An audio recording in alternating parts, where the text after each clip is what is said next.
hakim dalam memutus perkara.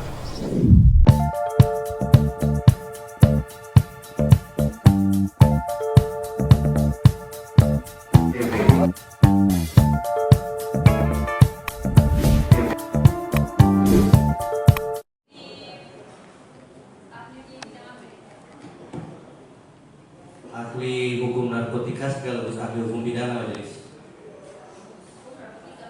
Iya, majelis. Terima kasih, majelis. Selamat sore, Bapak ahli. Sebelum kami mengajukan pertanyaan sebagai penasihat hukum, kami mau menceritakan sesuatu, namun ini ada kaitan dengan pertanyaan. Apakah jika si A membeli barang jenis narkotika kepada si B, menurut pendapat ahli, pasal 114 mengenai yang sering digunakan kepada para pengedar dengan memiliki unsur membeli dan menerima, apakah itu bisa diterapkan kepada si A yang membeli kepada si B? Terima kasih. Terima kasih. Jadi ini tidak bisa diterapkan karena Undang-Undang Narkotika mengenal tindak pidana narkotika itu berdasarkan kepemilikan dan tujuan kepemilikan. Satu kepemilikan dengan tujuan untuk dikonsumsi disebut penyalahguna. Siap. Kemudian satu pasal lagi yaitu pasal 111 dan 112 adalah kepemilikannya untuk diperjualbelikan, dan ini diperuntukkan bagi pelaku penyedia narkotika. Kemudian kalau pasal 113 itu diperuntukkan bagi pedagang perantara narkotika. Pasal 114 diperuntukkan bagi produsen, pengimpor dan pengekspor narkotika. Pasal 115 itu diperuntukkan bagi transporter, kurir dan lain-lain. Pasal 116 itu bagi kepemilikan narkotika untuk digunakan memaksa orang lain supaya menggunakan narkotika. Jadi ada 6 kejahatan narkotika. Satu namanya penyalahguna, diatur pasal 127 ayat 1, dan lainnya adalah pengedar dengan kriteria yang tadi saya sampaikan. Namun bagaimana pendapat ahli jika seseorang yang tadi saya sampaikan membeli narkotika, namun oleh aparat penegak hukum tetap dikenakan pasal tersebut? Tergantung dari pertanyaan selanjutnya. Kepemilikan narkotika untuk dikonsumsi itu unsurnya kepemilikan adalah membeli, menguasai narkotika dengan tujuan untuk dikonsumsi. Itu yang dimaksud pasal 127 ayat 1. Pasal yang lain kalau kepemilikan tujuan untuk diperjualbelikan namanya pengedar. Yang pasal-pasal tadi saya sebutkan.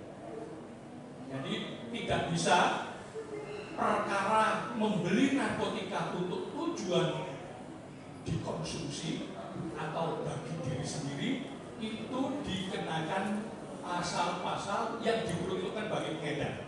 Tidak boleh dituntut secara kumulatif, subsidiaritas ataupun alternatif. Karena undang-undang narkotika tujuannya jelas mengatur berdasar pasal 4C dan D, yaitu memberantas peredaran narkotika dan perkursor narkotika, dan menjamin penyalahguna mendapatkan pengaturan upaya rehabilitasi medis dan rehabilitasi sosial Jadi kalau dia tergolong penyalahguna atau pecandu, maka negara menjamin penyalahguna dan pecandu mendapatkan upaya rehabilitasi. Upaya rehabilitasi yang diatur oleh undang-undang itu ada dua cara. Yang satu dengan cara melalui kewajiban penyalahguna atau pecandu untuk melaporkan ke IPBL untuk mendapatkan rehabilitasi. Kewajiban kedua melalui keputusan hakim.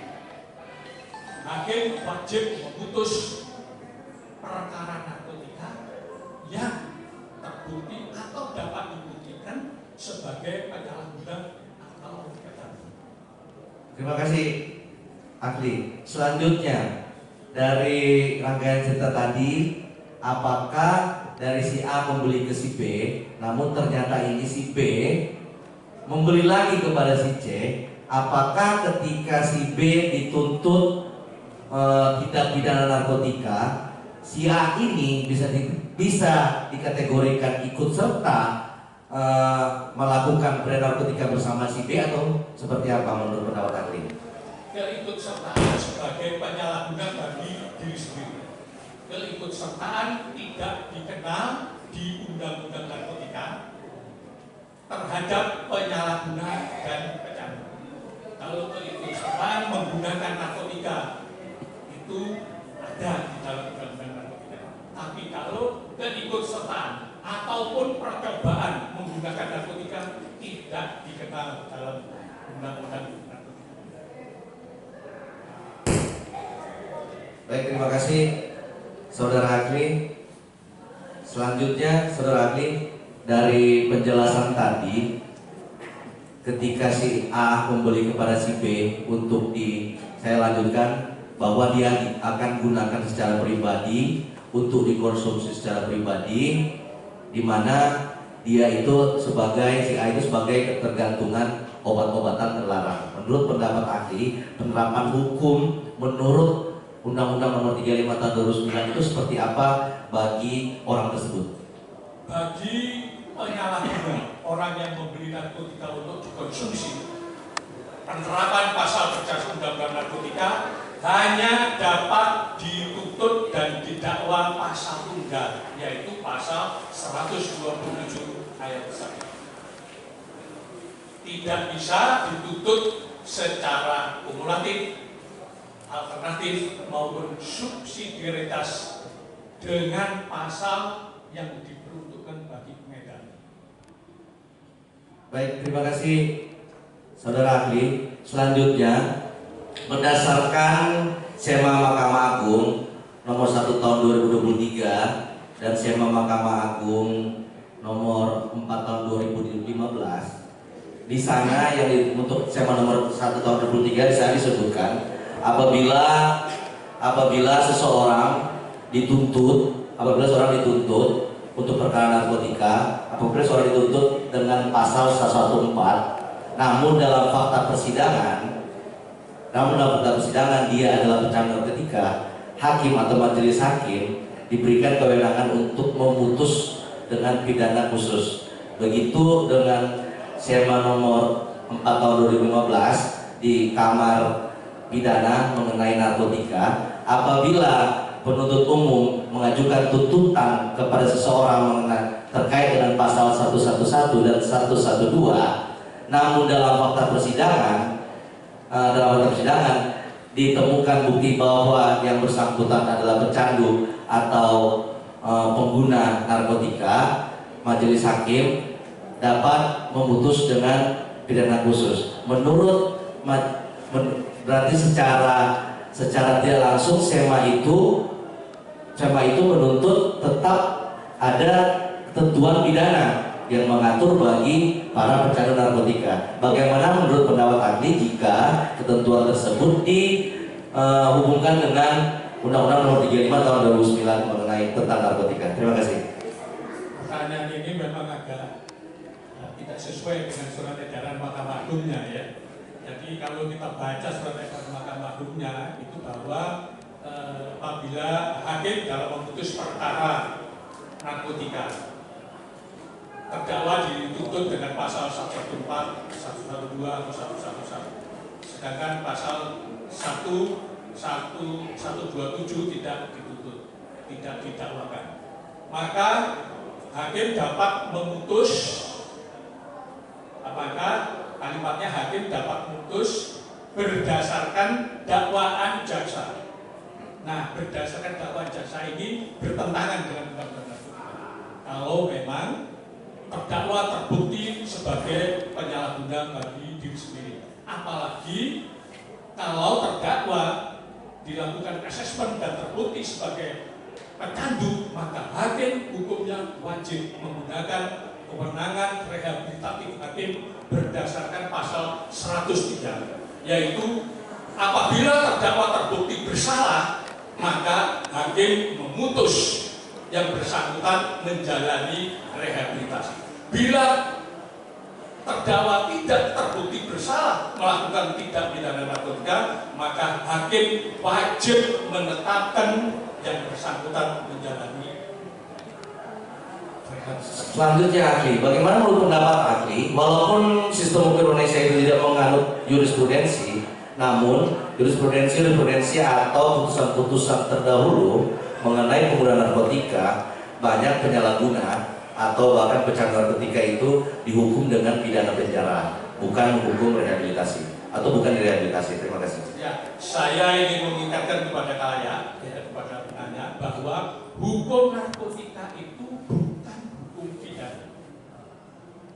Sekali lagi, hukum narkotika itu bukan hukum pidana. Ya, hukum narkotika adalah hukum internasional yang mengatur narkotika sebagai obat